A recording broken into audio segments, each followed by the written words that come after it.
Greetings to all of you on this sad day, but most especially to Tim, Andrew, and the rest of your family.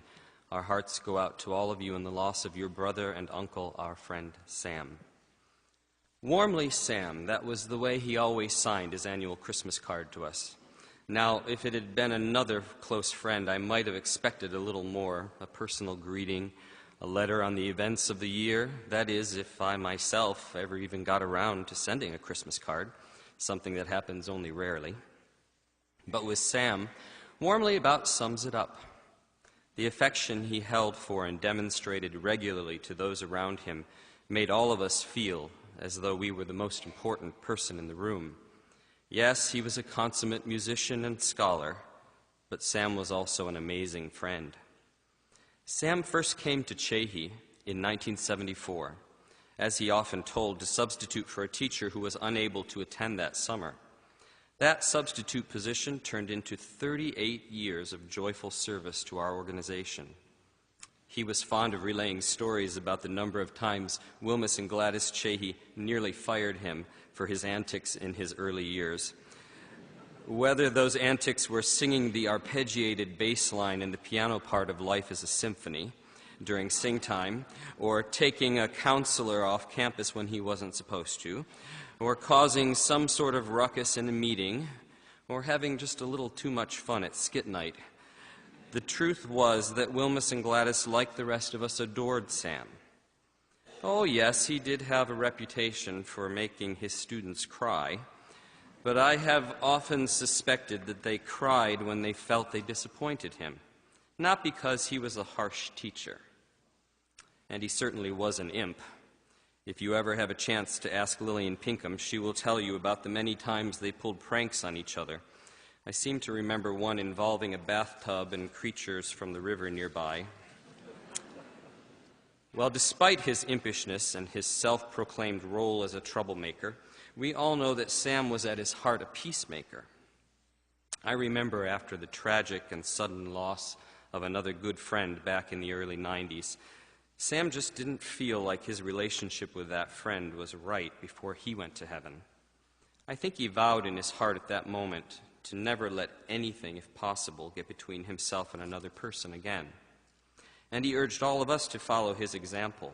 When conflict emerged, he would encourage us each to see the other person's side of whatever the issue was. In fact, it was so frustrating at times because Sam was on everyone's side. He was just trying to be the glue to bring the broken pieces back together. Sam began every session of camp by introducing himself to the students as being hired to teach piano, but really coming to party. Now, Paul Jones suggests that I might explain to you that a Chehi party involves no alcohol or other mind-altering substances. Only good food and better conversation, sometimes a rousing game of gestures, at which Sam was spectacular. And being the night owl that he was, party we did every night. It was exhausting. After our sing time with the students and prayer time together as teachers, he would want to know where the party was that evening. Those times hold the most special memories for his adult friends from camp. But back to those hymn sings that we called sing time. No one could accompany hymns like Sam unless it was Gladys Chehi herself. There, I said it, Sam. He'd be so unhappy if I didn't put that caveat in there. Of his musicianship, what can I say? We all owe so much to Sam. I could never completely plumb the depths of his knowledge. He would constantly bring out yet another point about a piece I'd never known or thought of before. He knew every era of classical music in every genre. He could speak and read fluently all the research languages, in addition to a number of others, 8, I think, in total, if I'm not mistaken. His memory for music and facts was impeccable. I had a wonderful undergraduate and graduate education, but I could learn more in one conversation with Sam than in any number of music history classes. Much of what I and countless others know about being good teachers, we learned from Sam. He knew that it doesn't matter what you know if you lack the ability to pass it on to your students. He would bristle at pedagogical edu-speak, But that is because he didn't need to be taught how to teach. He just knew how to communicate with students. The most frustrating thing for him, I think, as a teacher, was when a student wouldn't let him connect with them. And just look around you today. The number of people with whom he connected is astounding. Of course, his teaching went far beyond the studio and the classroom.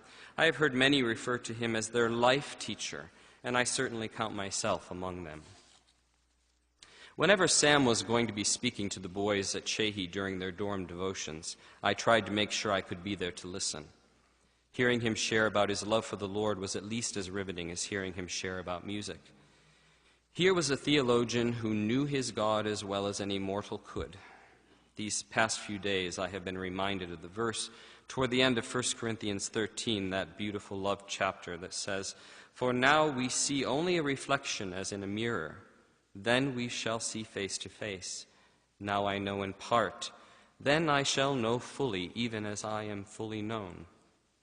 As well as Sam knew his Savior here, now he really knows. That is what brings me comfort today. The hole that this tragedy has left in the heart of the Chahy family will take years to heal. We loved him so much, and he embodied all that Chahy stands for and has always stood for. We know that Chahy was in Sam's heart.